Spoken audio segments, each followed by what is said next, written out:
Hello, my name is Becky and I'm a filmmaker, and I'm currently working on a project called To Be Continued, in which I am adapting a collection of journals that I found in a pile of rubbish on the street many years ago.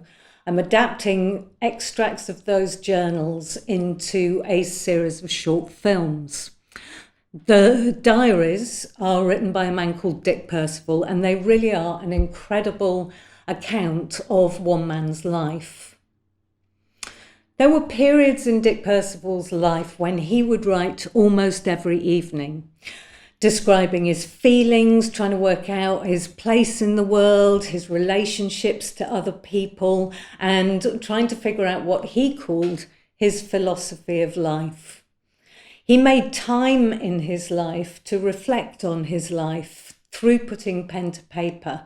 And as I've been working on this project, it's really struck me that there are so many distractions now in my life and so much noise that I rarely take the time to sit down and devote time to journal writing. So in this video today, I'm just inviting you to take a little time to write with me, and then we're going to work on adapting your writing into a photograph. I will take you through this process step by step. It's all quite simple.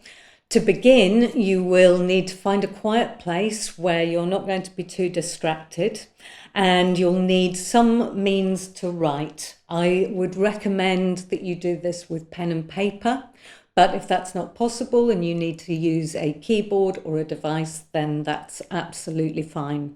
So if you need to get any of that stuff, get yourself settled, press pause now, and then start the video again when you have everything that you need. So we're going to begin with a task that might be very familiar to you.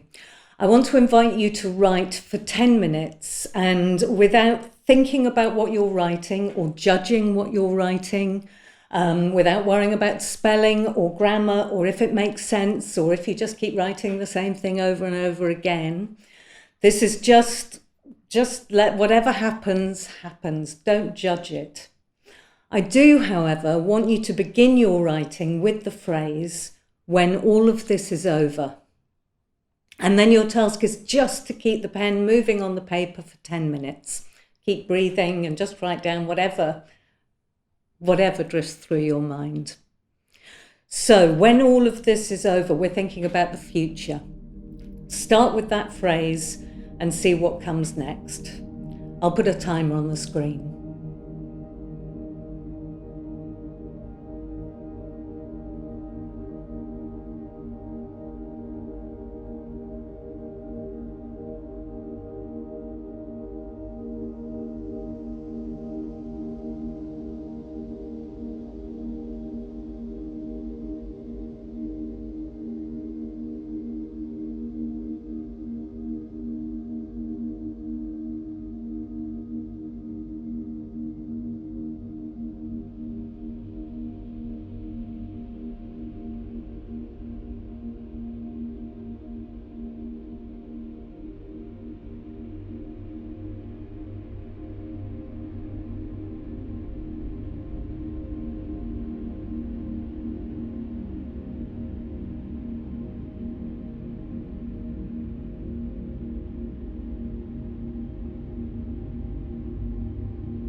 You might want to keep that writing to refer back to later. It might make you feel better if you just tear it up and know that no one's ever going to look at it again, including you.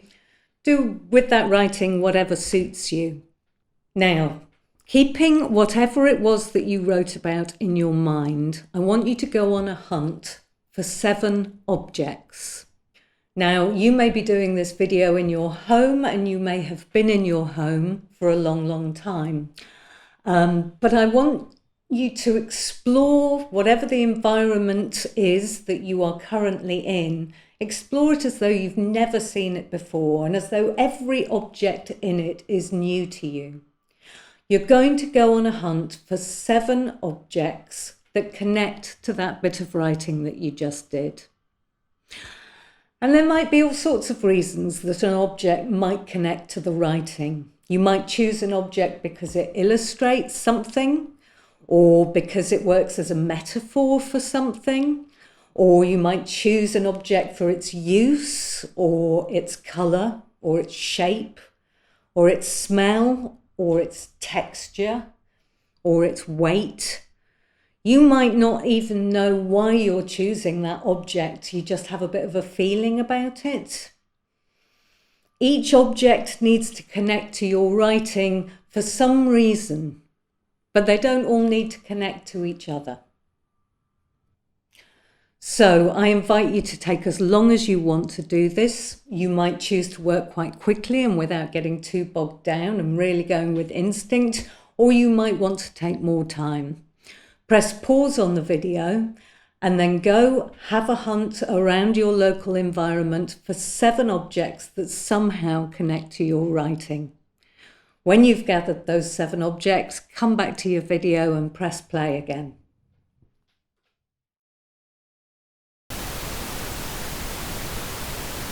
I now invite you to use these 7 objects to create a still life photograph. What do I mean by a still life photograph? Still life is a terminology that might be familiar to you from the world of painting and visual art. Still life photography is a genre of photography used for the depiction of inanimate subject matter, usually a small group of objects. Here are some examples that I've found online. You can interpret the instruction in any way that you want. Do consider how to arrange and frame these objects, how to place them so that the viewer's eye is encouraged to explore them. What is the environment that you place these objects in? Do you want to emphasize perspective or flatness? Do you want to tell a story with these objects or create an image that is more about shape or color? Have a go. Compose these 7 objects within a frame to create a still life photograph. Take as long as you need. Press pause now, and when you have taken your photograph, press play to finish the video. I would really love to see the image that you've created. So if you're willing to share it with me, please send it to dickpercival@gmail.com. Or if you're willing to share it with others, maybe put it on social media with the hashtag when all of this is over. Is that the right hashtag? That's the right hashtag, when all of this is over. And I'll come and look for it. Although emailing it to me is really nice because I'm not great at finding things on social media. Thank you very much for joining me today. If you'd like to find out more about Dick Percival's journals, then please visit tobecontinued.online. Goodbye.